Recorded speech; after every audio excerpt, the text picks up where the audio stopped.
Əmək və Əhalinin Sosial Müdafiəsi Nazirliyinin tabeliyində olan Dost İnklüziv İnkişaf və Yaradıcılıq Mərkəzində Novruz bayramına həsr olunmuş Yeni Gün adlı konsert proqramı və əl işlərindən ibarət sərgi təşkil olundu. Əvvəlcə təlimçilərin və benefisiarların mərkəzin yaradıcılıq studiyalarında müxtəlif mövzularda hazırladıkları əl işlərindən ibarət sərgi ilə tanışlıq oldu.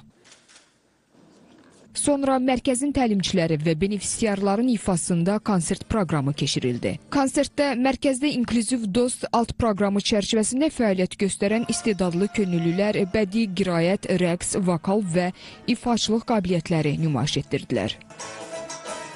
Biz həmən tədbirin adını Yeni Gün adlandırmışıq və burada həm təlimçilərimiz, həm benefisiarlarımız belə bir fərqli üslubda bir konsert proqramını hazırlamışıq. Biraz teatrallaşdırılmış bir formada, burada dahi Üzeyir Həcibəylinin Arşın Malalan operettasından bəzi avertüralar bugün səsləndiriləcək. Bizim benefisiarlarımız böyük bir maraqla yanaşıblar bugünkü tədbirimizə. Burada həm musiqi, həm rəqs, həm poeziyadan olan hissələr olacaq. Mən ümid edirəm ki, böyük bir maraqla qarşılanacaq, çünki bizim uşaqlarımız səbirsizliklə gözləyirlər bugünü və hazırlıqlarını ediblər və öz istedadlarını bugün göstərəcəklər.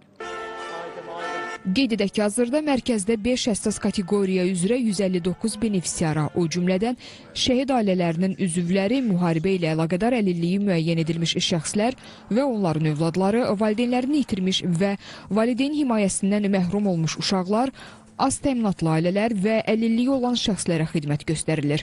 Həssas qruplara aid şəxslərin sosial adaptasiyasının gücləndirilməsi məqsədi ilə təlim və sosial psixoloji, pedaqoji dəstək tədbirləri ilə yanaşı müxtəlif layihələr həyata keçirilir.